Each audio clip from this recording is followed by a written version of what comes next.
The story of fascism begins in a world on fire. In the aftermath of World War I, Europe was devastated. Empires had fallen, the economy was in ruins, and the social fabric was unraveling. In Italy, a country that had emerged from the war with few territorial gains and much frustration, a man arose who would channel this discontent into a new form of governance: Benito Mussolini. Mussolini, a former socialist who had grown disillusioned with Marxism, began to promote an ideology that combined extreme nationalism, militarism, and authoritarianism. In 1919, he founded the Fasci Italiani di Combattimento, a paramilitary group that would become the nucleus of the National Fascist Party. With an iron fist and fiery rhetoric, Mussolini promised to restore Italy's glory, rallying masses of disillusioned and unemployed veterans. In 1922, after the March on Rome, Mussolini was appointed prime minister, and he quickly consolidated power, transforming Italy into a totalitarian state.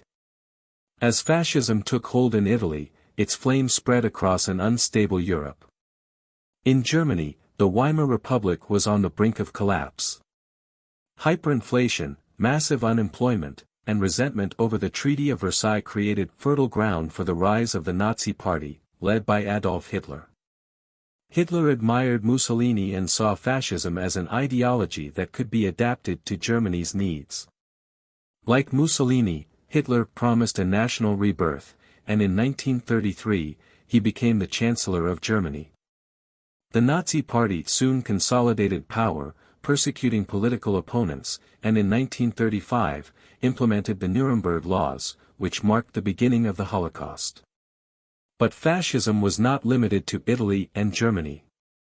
In Spain, Francisco Franco led a coup that resulted in the Spanish Civil War, 1936 to 1939, with support from Hitler and Mussolini.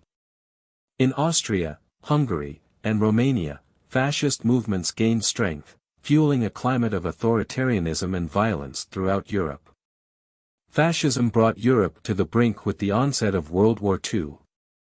The alliance between Hitler and Mussolini, known as the Axis, became one of the most devastating forces in modern history. The war brought out the horrors of fascism in its purest form: genocide, total war, and brutal repression. However, fascism also planted the seeds of its own destruction. The expansionist and aggressive tactics of Hitler and Mussolini alienated many nations, eventually leading to the formation of a powerful coalition against the Axis. In 1943, Mussolini was deposed and imprisoned, and Italy surrendered to the Allies. 2 years later, in 1945, Hitler committed suicide in his bunker in Berlin, and fascism, as a dominant force, was crushed.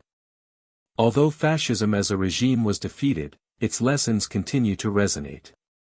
Fascism showed us how a desperate nation can be led to support leaders who promise greatness, even at the cost of freedom and justice. It revealed how easily fear and anger can be manipulated to justify racism, anti-Semitism, and repression. Yet, fascism also left us with uncomfortable questions: how can we prevent such ideologies from gaining power again?